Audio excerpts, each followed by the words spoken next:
Gentleman, आज हम discuss करने जा रहे हैं सिंस और फॉर। यूज़ ऑफ सिंस और फॉर। सिंस कहाँ पे यूज़ होगा, फॉर कहाँ पे यूज़ होगा।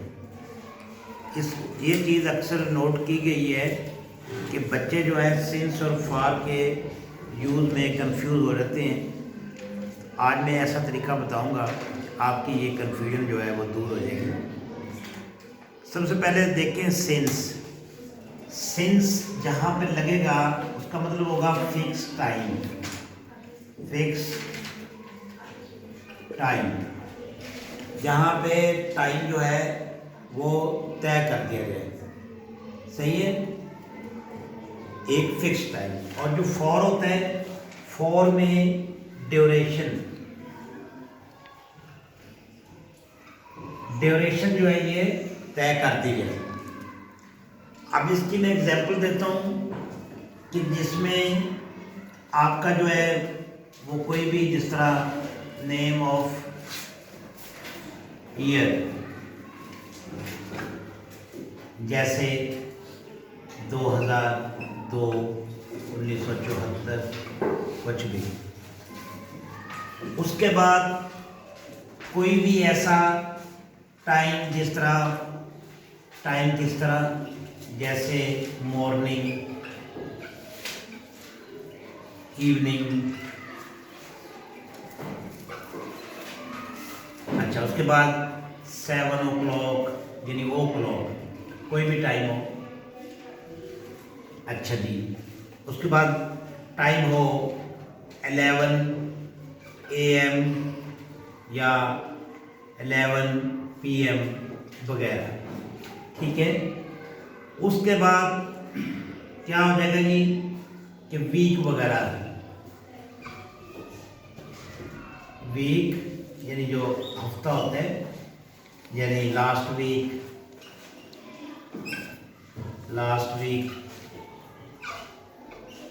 या फर्स्ट वीक वगैरह। अच्छा, उसके बाद दिनों के जो नाम है, डेज, जैसे Monday, Sunday, etcetera. Month name भी हो सकते हैं, जैसे जनवरी, फरवरी, मार्च,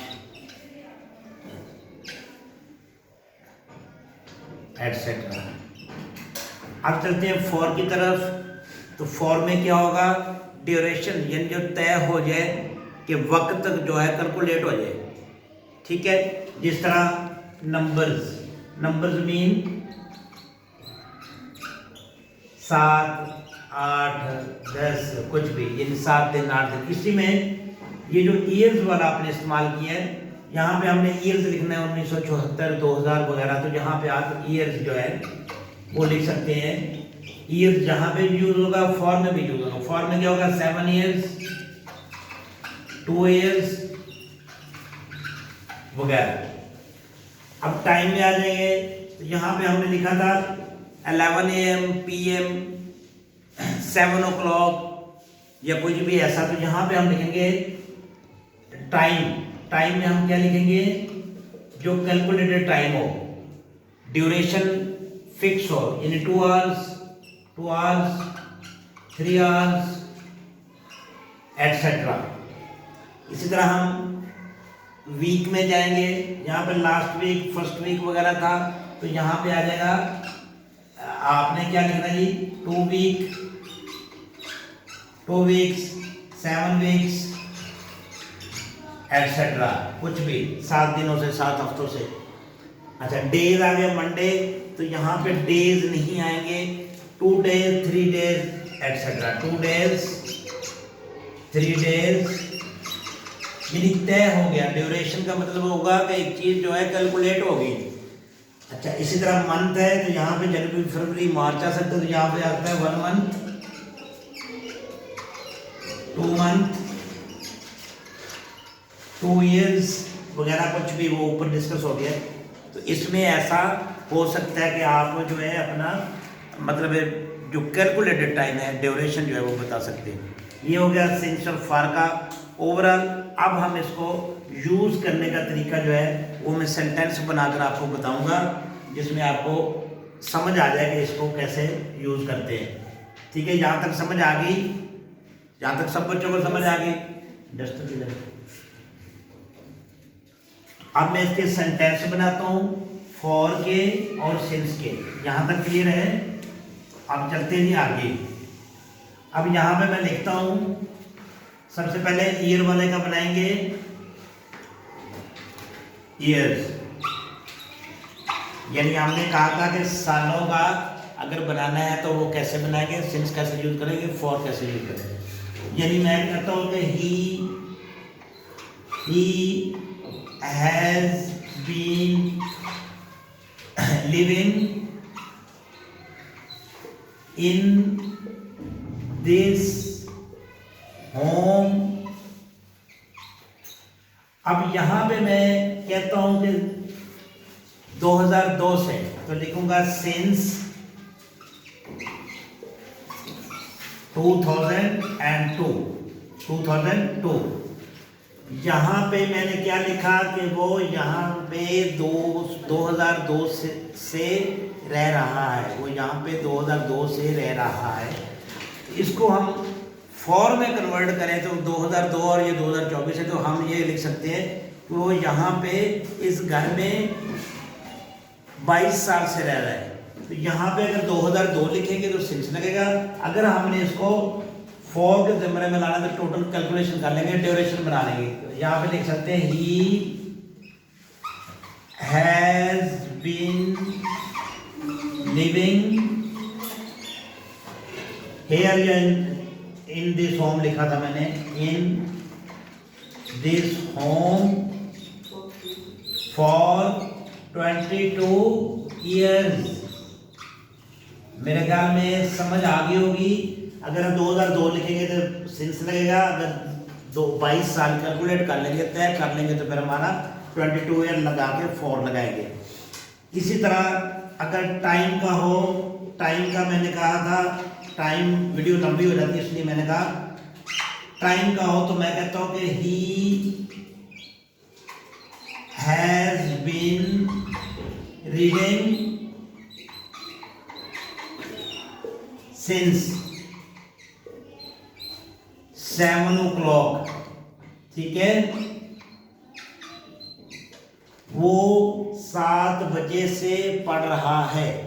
अगर इसी को 7 है तो अभी मिसाल लेते हैं कि अभी हम 12 बज गए, तो हम ये कह सकते हैं कि वो 5 घंटे से पढ़ रहा है। ठीक है, तो इसको यहाँ पे अगर वो 7 बजे से पढ़ रहा है तो लिखेंगे 7 o'clock, सिंस लगाएंगे। अगर फॉर में चेंज करना है फिर टाइम को कैलकुलेट कर लेंगे। जहाँ पे टाइम कैलकुलेटेड होगा वहाँ पे फॉर लगेगा, जहाँ पे कैलकुलेटेड टाइम नहीं होगा, एक फिक्स टाइम होगा कि फलां टाइम से शुरू है लेकिन आगे का हमें पता नहीं कितना टाइम होगा तो इसलिए वहाँ पे फिर फॉर लगाएंगे जहाँ पे हम टाइम कैलकुलेट कर लेंगे। तो अब इसी फिगर को अगर हम फॉर में चेंज करते हैं, he has been reading for का क्या मतलब, यहाँ पे हमने कैलकुलेट कर लिया घंटे, for 5 hours। ठीक है, यहाँ पर यह भी समझ आ गई। उसके बाद हम वीक वाली बात कर रहे थे कि वीक में कैसे उसको लिखेंगे। he has been reading since last week। इसमें हम सिंस लगाएंगे। अगर इसी को हम फॉर में चेंज करेंगे तो हम लिखेंगे he has been